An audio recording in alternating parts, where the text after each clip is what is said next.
Welcome to the Side Hustlepreneur Podcast, where business, faith, and inspiration connect to all things side hustle related.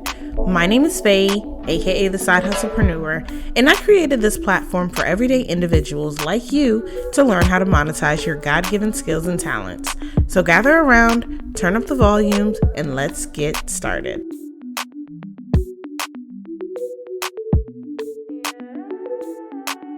What's going on, Side Hustle family? I am so excited because we have our first guest of the 2023 year, Adeola. She is the face behind Arome, and she's going to talk a little bit about who she is, what she does, and I'm just excited because she's been at this for quite some time and she's made some really, really good strides. And so we're just going to talk about her building a team and, you know, how she got started and just like what her future looks like and all of that good stuff. So hi, Adeola. Thank you for coming. Of course. Thank you for having me. Honestly, I was just telling you earlier, like this is a big New Year's resolution for me I hate saying resolution, but it's a goal. It's a goal for me to start being more forward facing, to get to kind of talk to people more, put myself out there as the face behind the brand. So no more hiding behind the product. It's like, let me come out here. So thanks for having me. Of course. I am all for putting people on blast, one, and also getting the faces behind the brand to come forward and just show their stuff, because I don't think it's easy, you know, being an entrepreneur. And it's, you know, one, it's easy to kind of hide behind it. But I think people need to know, like, okay, this is a Black woman who is building up this business and, you know, giving bomb products. So yes, I'm happy that you are here and I'm excited to dive into these questions. But before we do that, you know, as I told you, I do not introduce people with their bios. I like for people to just hype themselves up and, you know, just brag about yourself for a little bit. So why don't you go ahead and share with the audience who you are, tell us some fun facts or like some interesting things about like who you are in your journey. Oh, fun facts. Okay.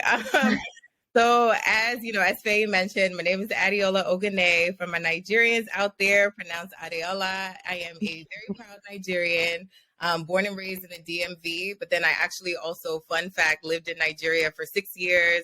I went to boarding school there. So I have a little bit of that. And like Nigeria will always also be home for me as well.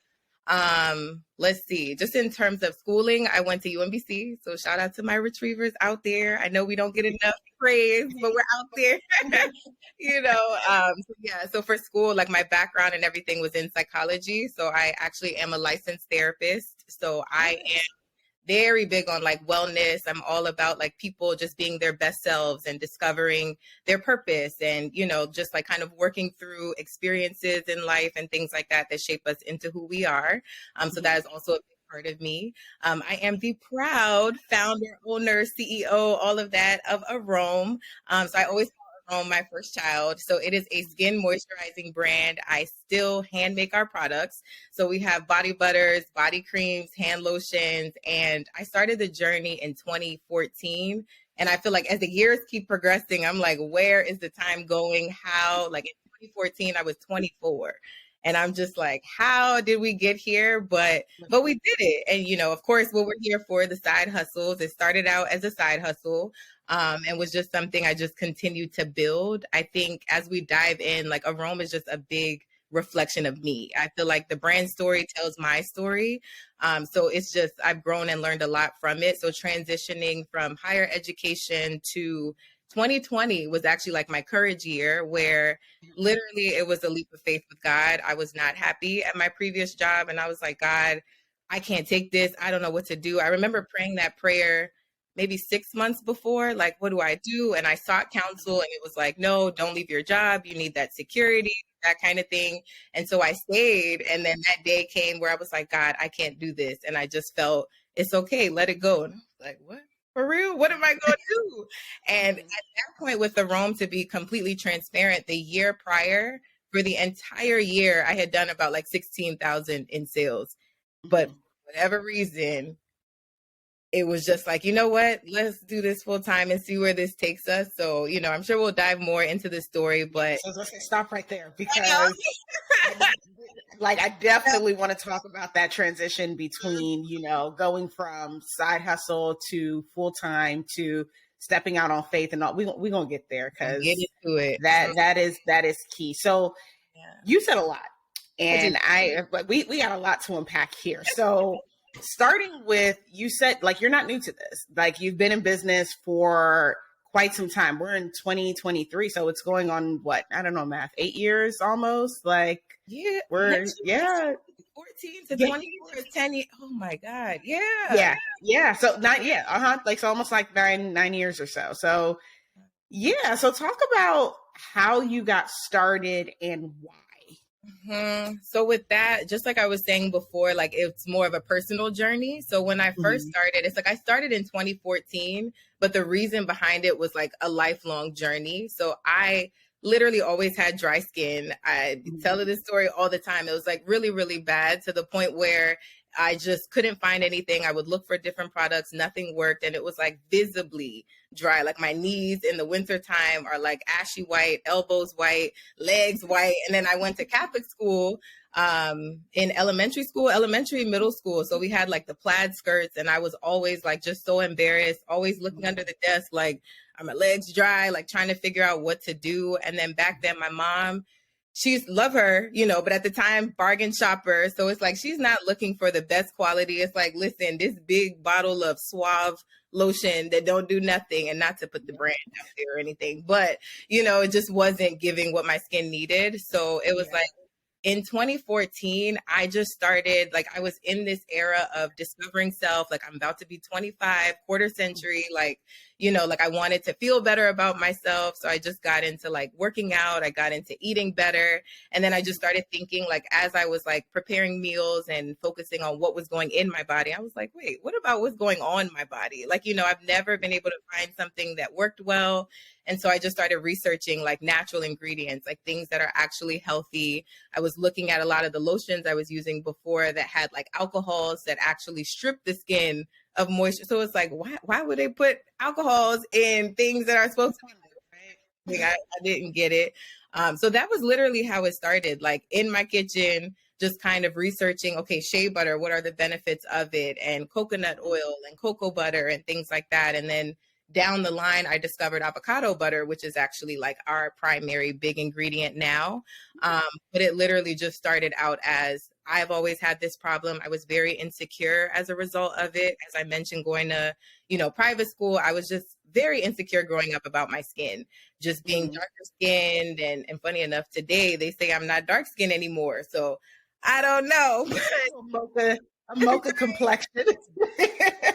But yeah, it was just like, I just was not happy at all. So it was finding that formula and starting that was what kind of led to just my growth, my personal growth, and then growing the brand altogether.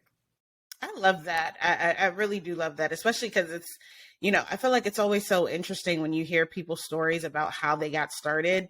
Like, it's like, even though you might have started like 9 years ago, the reality is like your story dates back further than that. You know what I mean? Like that kind of like that burden of the dry skin was placed on you early.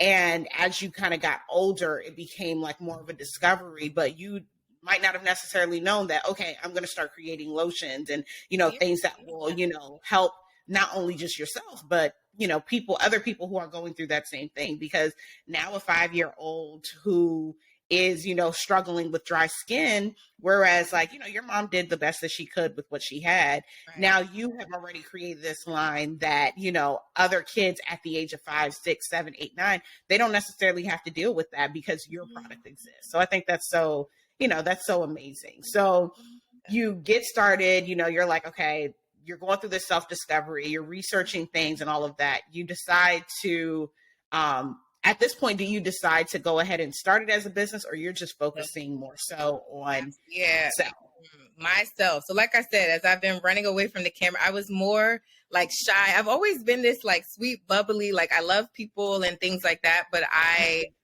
didn't see myself that way at all to start it. It's like, start a business. Whoa, like how would I ever do that? So it literally just started out for me. Like it was Mhm. just like I was mixing them until I found something that worked well for my skin. And then it was like I just packaged it in a jar that I would get from Target, like these little Mhm. empty containers, put it in there, and I was using it. But then it's like it started from like friends and family would come. It's like, oh, what's this? Or you have some lotion. I'm like, oh yeah, try this. And they're like, Yeah. whoa, girl, the glow, Mhm. the this, the that. And I'm like, oh my God, okay. And then they're like, can you make me some? Can you know? So it started as birthday gifts, Christmas gifts. It's like, oh, make me that butter. And then I'm making it for a couple of people. And then literally, like at the time, I did have support where the person I was dating at the time did like graphic design, photography, things like that. So he was like, I think you should turn this into a business, you know? And I'm just like, well, I don't know about all that. Like, I'll make it for people on the side, but not a business. Yeah. So, yeah. So it's funny because that was never the goal. The goal literally it Mhm. originally just started for myself. And then it was like, oh, well, if people like it too, let me give it to them. But then once Yeah. that opportunity presented itself of like, you know what, you really could do something with this, then Mhm. I was like, okay, let's look into that. Look into it a little bit more. Yeah. So basically you're giving it to your family and your friends. You're like packaging it. The person that you're dating is like, okay, maybe you could turn this into a business. And you're like, at that point, did you say, okay, maybe I can do this? And you started promoting it, or what did those steps look like in between time, like that initial launch of the business? Yeah. So the initial launch was like, okay, well, what would it be called? What would the name be? And just kind of trying to figure out those steps, like what would the packaging look like, the website, like all that kind of stuff. So it was just Mhm. like back into research and it excited me really of just like, wow, this is something that's possible. Like, okay, let's see what that looks like, the jars, the logo, like all that type of stuff. So it just became more researching other brands, researching what packaging would look like, logos and things like that. And then once the ball got rolling with that and I came up with the name, and even now it's like the name has blossomed and transitioned, but it was still Arome before. But before, my whole thought pattern, like Arome is aroma in French. So I was also big on, Oh. yeah. So I remember when I was younger, when with my dry skin and everything, like my grandma would come from Nigeria and she would bring shea butter and it worked, Mhm. but I hated it because I hated the smell. Because then in school, everybody's like, "What? You smell weird. Like, what is that?" And I'm like, "Oh my God, like just too much." So literally, it was like from that, I'm like, "How can I need to make this thing like smell good?" So that was like my original. That's where that started from. I was like, "Well, how could I make it sound, nice?" So yeah, that was that started, and then yeah, then the marketing and everything. It's just like let's see how it does. Let's promote on social media and see the response that it gets and things like that. Okay, so I have a question. Yeah. So you talked about you have this background in psychology, Mhm. and so it's not even like you went to school for like skin, like lotion, skincare. It's not like you're an esthetician or like anything like that. So where did you find the confidence when you finally did decide to get started? Like, where did you find that confidence to be like, okay, even though I don't necessarily have a background in this, did you feel the need to like take a class or anything? Like, where did you find that confidence to say, like, even though I don't have a background in this, I know what I'm doing is great and works? Honestly, that is such a great question because when I think back to my 24-year-old self, I asked the same question like, how did you do this? Because the girl I remember would have never. And genuinely, like, and I know I say this all the time and it may sound cliche, but it's like, it's God. Like, I'm just like, Mhm. I feel like there's some things that I genuinely believe that God places in you that even when Yep. you don't realize it's there, it's just like, it may not manifest at that time, but it's like, it's a seed. And as it's watered, as it grows, it blossoms into something. Because honestly, even I have no idea how I did it, but for some reason, I just felt like, well, people were buying it at the time. That was enough for me where it was like there was a demand, so it must be good.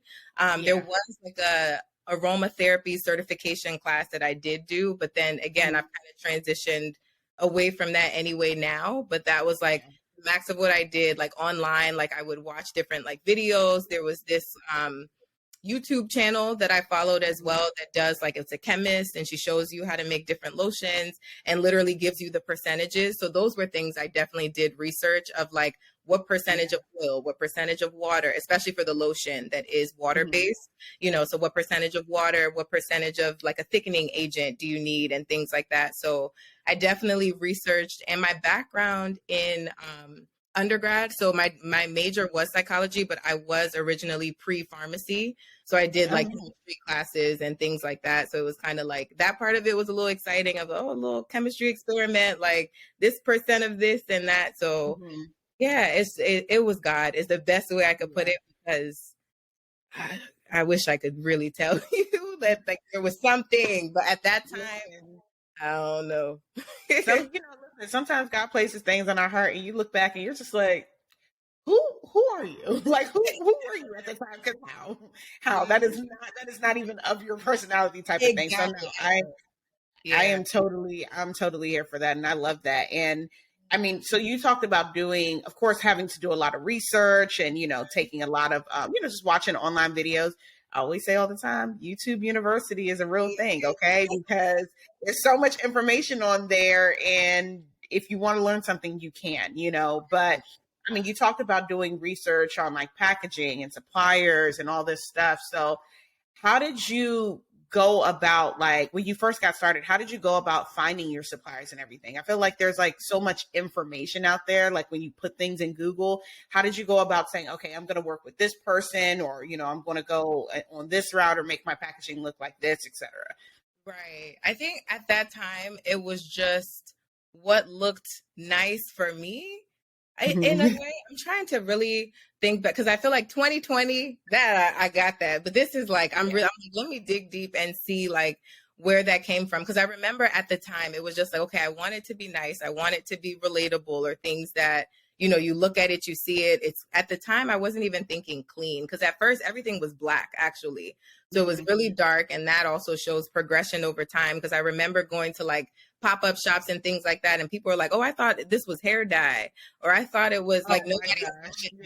So even that was a journey. Like everything was like dark. It was more of like this is like a sexy kind of thing I was going for, where it's like, ooh, what's that? But it's like people didn't even think it was lotion. It just didn't fit the part at all. So I will really say it was a lot of just like trial and error of like, oh, I think this looks nice, let me try that out. But in terms of the ingredients, that was one thing I was always sure of, that I sourced, literally like looking for specific manufacturers and things like that, because I wanted to be sure that like the grade of the ingredients I was using was like a high grade ingredient. I did a lot of research for that, and like I said, from YouTube University, the chemist, right, different like companies and sites that she was like 100% like, I recommend this brand, and like looking at like they list out their entire process, like everything you can view on their website.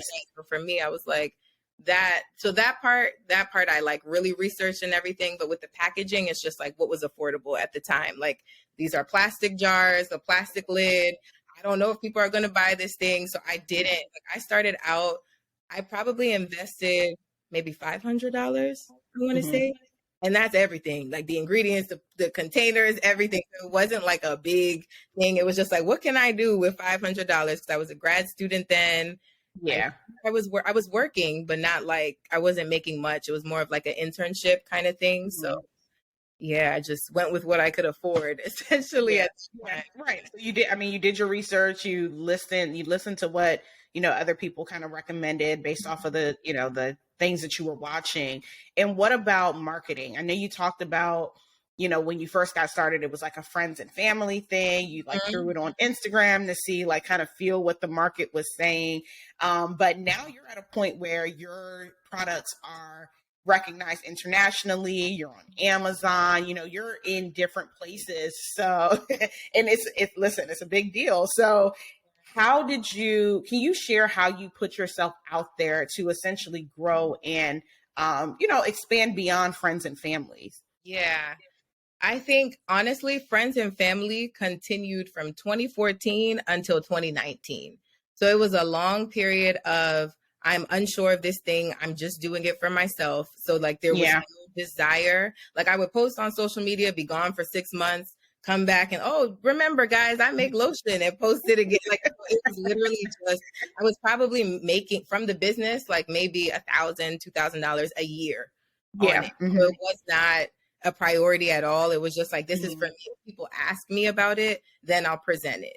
But it wasn't until like 2020, like I was just so over working in higher education, that kind of thing, frustrated at work, that it's just like, God, what else can I do? Like, I hate it here. What is my feeling and things like that? And that's what, so it's crazy because it started since 2014, but I don't even believe it became a business until 2020 when I took that leap to do it full time. So it was like, that's when the what is the word I'm looking for? The transition really happened. Yeah.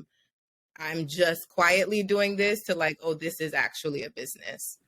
Yeah. And I feel like a lot of people kind of start off like that with side hustling, you know, like you already kind of have like some type of income on the side. So it's like you're not necessarily comfortable because it's like, you know, that there's something else there, right? Like you have this interest that you have this passion project essentially, right? And, you know, you're working, but you're like, all right, I can kind of do it, you know, hit or miss, a couple of people here and there, you know, but then when you finally make that decision, like, maybe we have something here, then it's like, okay, I can't be disappearing for a year and then being like, hey guys, by the way, do you remember? Listen, I can speak for that because I've been gone off of social media for like the last year. So, you know, like it does take a lot of, you know, energy and work. But I love how you talked about stepping out on faith, you know, because that sounds like that was like the next part of your journey where you're just like, I'm tired of the position in which I am. Like, I may have this income and I may be comfortable here, but I don't want to do this no more. Like this is not my interest, but you have this thing on the side that has potential to grow, right? So can you talk a little bit about your journey from going from, okay, popping up every now and then to a couple of pop-up shows and stuff like that to becoming serious and then going full time into your business? Yeah, absolutely. I think, again, like I said, God, I will also say in 2020, COVID. Okay. Yeah. COVID changed everything. So for me, it's like, you know, COVID was a time of isolation. So it's like everybody spent that time differently, like however you spent it. For me, it was like connecting even closer with friends and family and like spending time with self and really just assessing my life. Like, am I like, that's when I really realized, because the job, like I won't mention the company, but it was one of those companies that has like amazing perks. So it's just like, oh yeah, there's free food and there's this opportunity and they fly us here and we do this and we do that. But then COVID hit and I'm just in front of the computer at home and I'm like, wait, this is what I do all day? Like it just was not like, you know, at work, it's like the distraction makes it feel like, oh yeah, I'm tired of doing whatever on the computer. Let me walk down to the arcade room or something like that. And it's like, you know, it made it feel different. So I think it was just a moment of being home and I was just like, I am just not happy at all at the point. And so it was just that prayer, like really leaning in and connecting with God. Like, what can I do? What can I do? And like, it just Arome. And I'm just like, Arome, like, that's not going to make me much. Like, how much has Arome made me in the past 6 years? Like, it's just, I was like, no, God, it can't be. Like, you know, and keep and oh, it can't be. Like, so it was just this back and forth until finally it was like literally breaking point. Like, I'm ready to leave this job. I was done with my manager. It was a constant like back and forth issues. And I just was like, I'm not happy. And I heard Arome again. I was like, you know what, God, if that's what you're saying, and that's why I can leave this place, then let's do it. Get me out here. Like, you know, that kind of thing. And so, but before I left, actually, I was in a space where I was focusing on rebranding. So that was something where it was just like, you know what, like, I want to see what that would look like to just like change the containers, change the packaging, and really put myself out there. So that seed was starting to bear some fruit, you know, it was growing a little bit. So yeah, so before I left, I was doing that.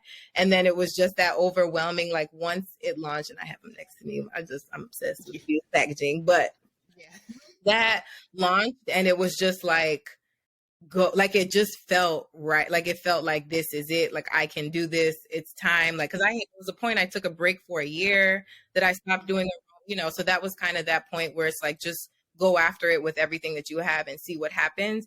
And I will also say at the time I did have, I want to say it was 6 months, either 5 to 6 months saved of like, you know, being able to pay all my bills and continue my lifestyle or whatever the case. So I won't say like I wasn't that person that just quit with nothing and I'm not because you know, it's like I need somewhere to live. Okay. Yeah. So again, I will say that I had 5 to 6 months before some people you could jump with nothing and it works, but that was not my story, you know. So it was just that feeling of, you know what, at the end of the day, let me give this everything I have for the next 5 to 6 months. If it doesn't work out, I have a degree. I can go back to, you know, apply for a job and things like that. So it was just in that moment that I just started going. And then I remember it was actually a friend. We went, one of my sister's friends, but like, you know, she had sent me a grant. And so she was just like, girl, I think you should apply for this. And it was Aveeno and Essence. It was like a skin pitch competition thing. So this was in 2020. Actually, this was 2021. I want to say. So now I'm fast forwarding a year later. But all of this happened towards the end of 2020. So I left the job October 2020.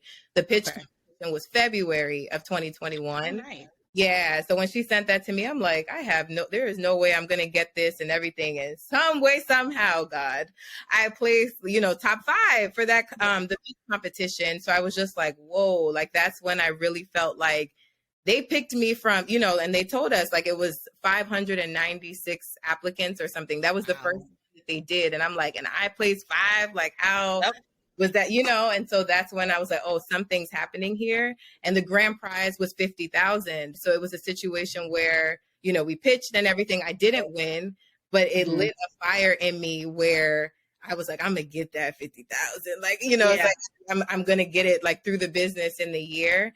And also to that, and I'm sorry, stop me because I'm ready. Go ahead.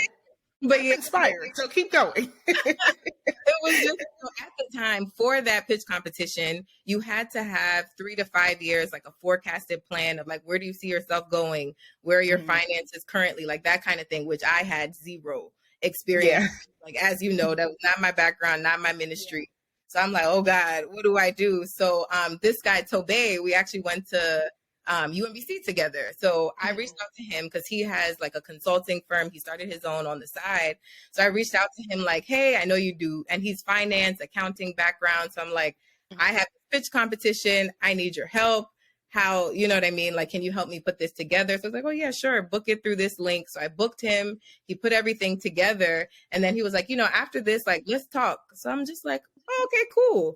You know, so the thing ends and then we speak and he was like, you know, to be honest with you, like, even though to you it seems small, he's like, I see, like, looking at the trajectory of your numbers, like it's, you know, there's growth. Like, even if it's like the first year I made 1,000, but then the next year it was like 4,000, which is, to me, is like, that's not, but I wasn't doing anything. So it's like for you to grow, you know, it's just like, oh, hey guys, yeah, I make this shea butter. You want it? Okay, cool. Like, it wasn't like I'm out there talking about it and everything, you know. And then in the 2 months in 2020, when I rebranded and everything, it was like, I want to say like 15,000 in sales from that time. So it was one of those things where he was just like, just watching the trajectory, like, this is something that has potential. I want to be a part of this. He was like, first of all, outside of money wise, he was like, I've seen you, even though you're not doing it full force, like, I've known you since college. And every time I see you, it's been Arome. Like, most people start something and quit, but it's like, I've seen you going with this thing, so it could go somewhere. Like, I would love to join and see how I can help and clean stuff up, because it was a mess. Like, I was not doing numbers, not doing nothing. Like, you know, cleaned everything up. He put together spreadsheets and stuff like that. And I told him, I was like, this is going to sound crazy. My goal, I wanted that grant. I didn't get it. So my goal for the year, I know I only made X amount last year, but I wanted to see how I could do this. Like, you know, so it was just, I feel like that lit a fire in me, because I'm like, this is somebody like me and Tobey, like, you know, we were cool, but it wasn't like, oh, that's my best friend. So for him to join, and it's like, I see something, really pushed me to like, oh, wow, okay, let me see what I can do now that I'm doing it full time. So, yeah. And I love that. Like, I love how, one, we're going to talk about building a team, because I know you've mentioned the team a lot, but I love how you talked about the rebranding, because I know for me personally, it's so cool to kind of see your growth, because I don't know if I even remember when you first started. I know you had like a pop-up thing, but what I remember in particular is, you remember the massage oil candles? Yeah. First of all, I still have it. That's number one. Secondly, I absolutely loved the scent of it. Like, it smelled so amazing and it worked so well. And, you know, I was like, it's so cool to see the growth. Like, you talk about like the labeling and stuff and how it was dark in the beginning. And then, like you kind of like changed it. I think you had like a blue and yellow or something at some point. And then, now it's where it is. So it's so cool to just see that growth. But you talked about like even like you're focusing and switching things up and like kind of like niching down. Like, what made you decide, hey, I'm not going to sell massage oil candles anymore. I'm going to start just doing, like the lotions and the creams and stuff, only. Like, can you talk about like what that, like, kind of like what does that look like for you? Like niching down essentially. Yes, great question. Because I actually spoke to, so there's a brand called Shea Radiance. So I have a family friend, that is basically connected to her that like was like, oh, you should speak with her, that kind of thing. And so like she gave me some really good advice where it's just like sometimes it's better to be very good at one thing than to try to do 50 things. So I think that's where I was failing in the beginning and why I didn't take it seriously, because like you said, there was a yellow, there was a blue, because I had like, there was body butter, and for each body butter, there's like 7 different scents. There's Hawaiian Breeze, Kentish Rain, Cool, so if they's like, oh, I want one Kentish Rain, and then somebody else wants one. It's like so many small batches, and I wasn't getting a lot of orders. So it's like I'm making 1 or 2 Kentish Rain, 1 or 2 of this, So it was just I had scrubs, I had the massage oil candle.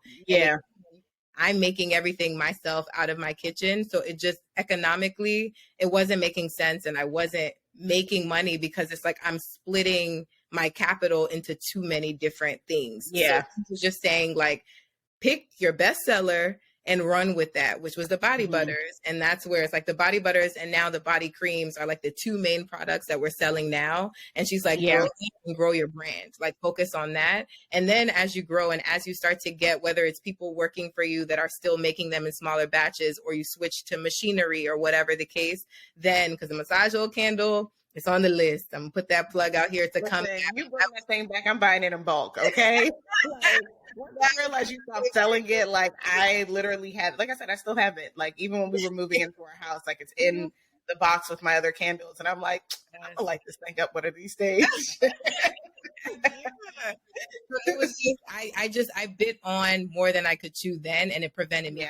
So that advice was like something I took and held on to, where it's like be very good with your, like grow the brand, let people know who you are, so that now anything I introduce, like now if I say, like you said, the massage oil candle is dropping, we have a network of people that are like, ooh, let me get it, versus back then when people don't really know the brand. Most times people are buying just because they know me, like, oh, let me support her and grab this one thing, so Okay, cool. So speaking of like the growth aspect of it, because you said basically like, do what's best, do what's more of what you're selling like the best at, what you're selling the most, and then kind of go from there. And then now that you've already built up your clientele essentially, like you've grown, you've established yourself in this specific market, so it's like whenever you do decide to come back, like you said, you already have like those people there who are willing to do it, and you already have the systems and processes in order to be able to accommodate creating those orders anyway. Right. So one of the things like you hinted at earlier was you talked about the growth and having a team. And you mentioned like how, finances just, that's not your line. And, that wasn't fine, but you had somebody that you could trust and say, hey, like, do you mind like doing, looking into my finances, doing the projections and things like that.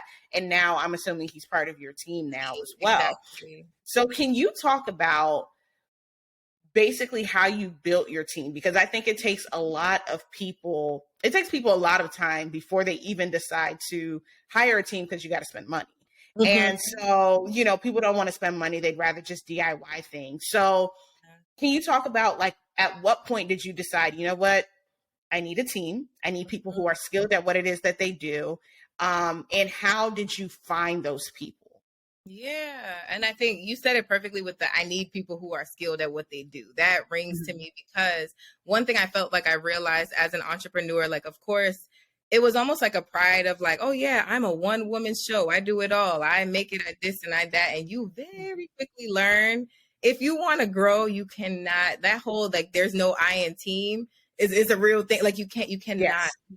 you can't. Again, we said earlier, my background is not in business. It's not in Yes. finance. It's not in any of those things. So it's like the faster I realize and recognize my shortcomings, it's like, okay, it's time for us to expand. So like Tobey, like I said, was the first person that I had on the team that was like, actually, I'm sorry. No, he wasn't. It was I actually had was my cousin. So my cousin doing she was kind of getting during COVID, she started getting into photography.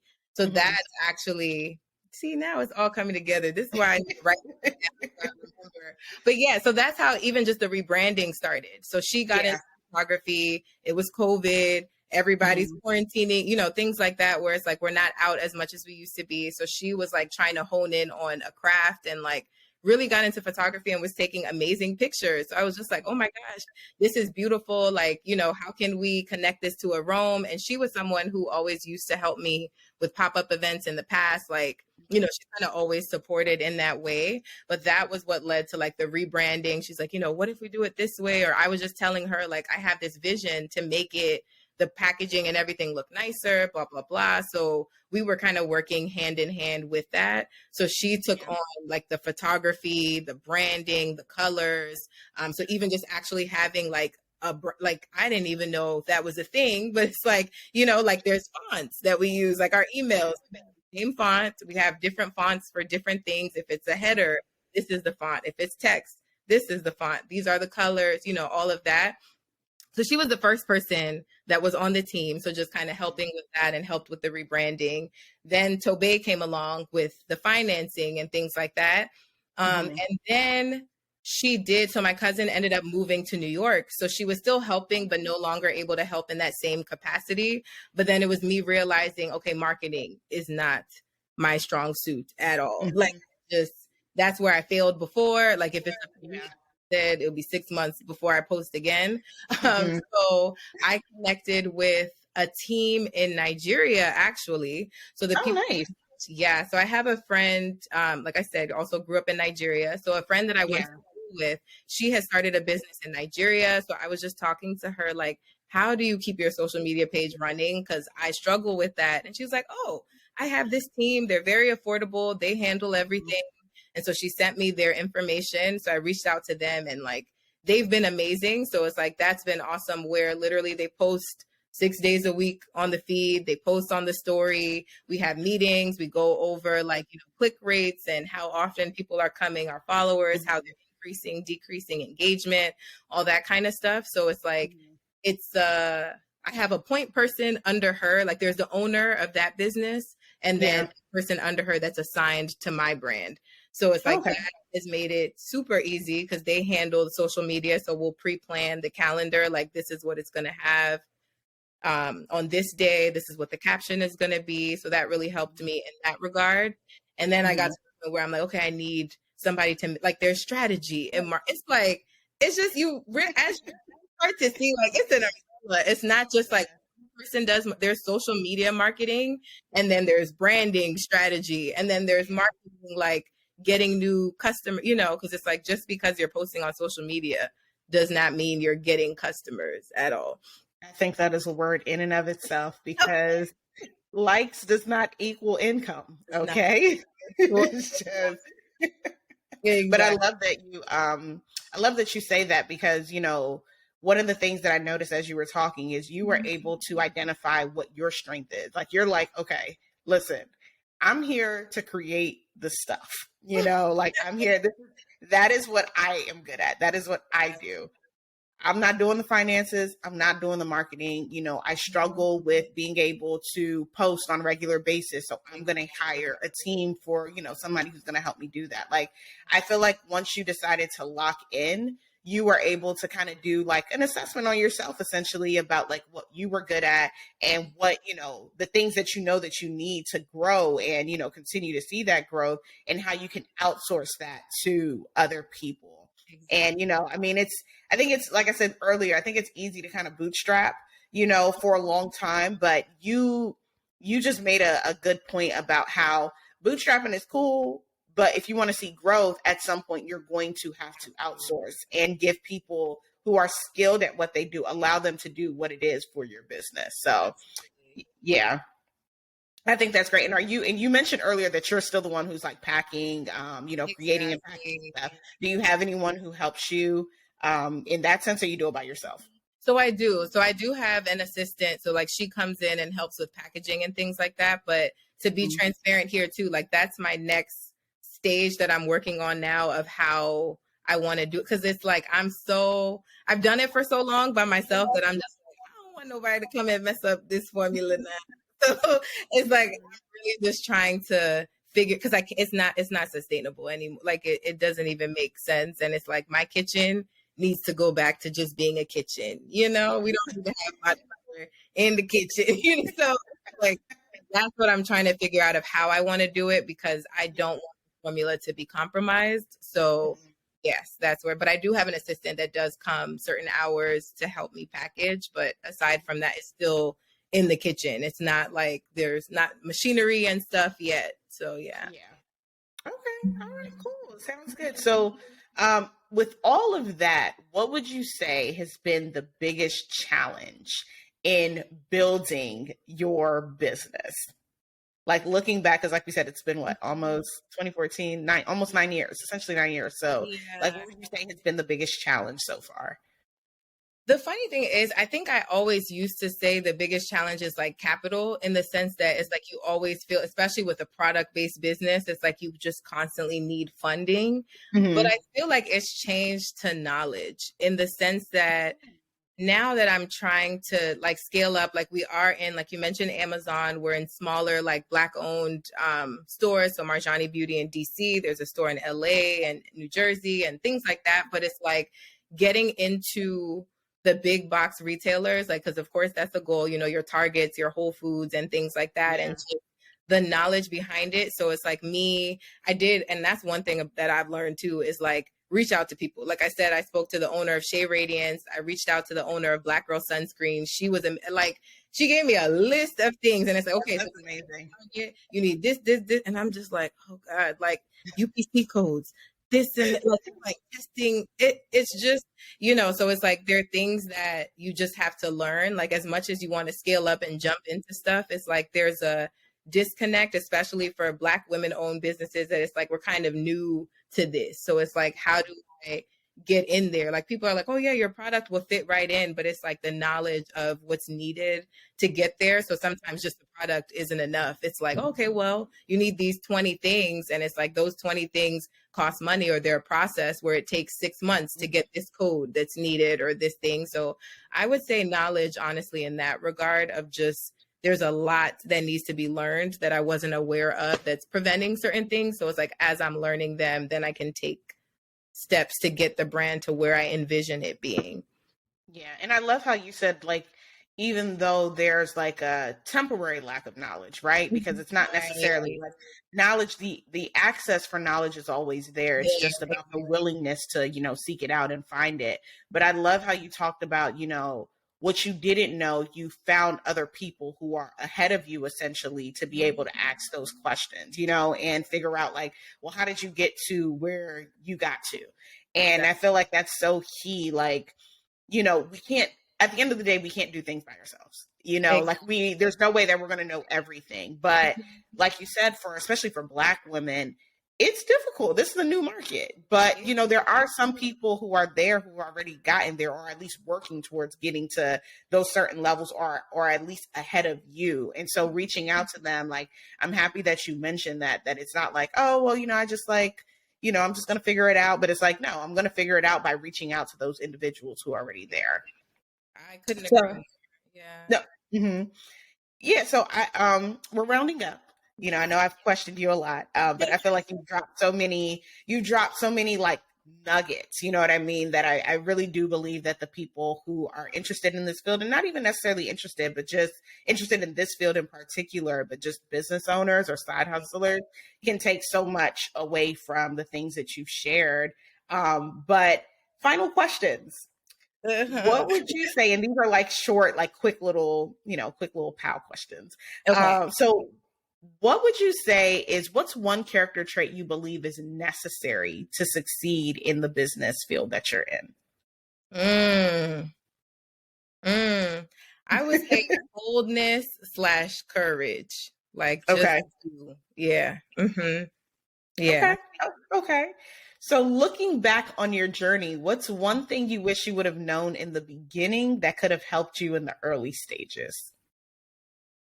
I wish I would have known that I was capable then to Mm, just do. Like you'll learn as you go, basically. Like as long yeah. as you seek the knowledge, like we just spoke about, like you Yeah. can find it. The knowledge is always there. So it's like just do, Mhm. have the courage, be bold, do it, and like things will fall in place as you go. I love that. Okay. And so what's a tool or resource you swear by that helps you or your business? Hmm. A tool or resource. Wow, these are some good questions. A tool or resource that helps.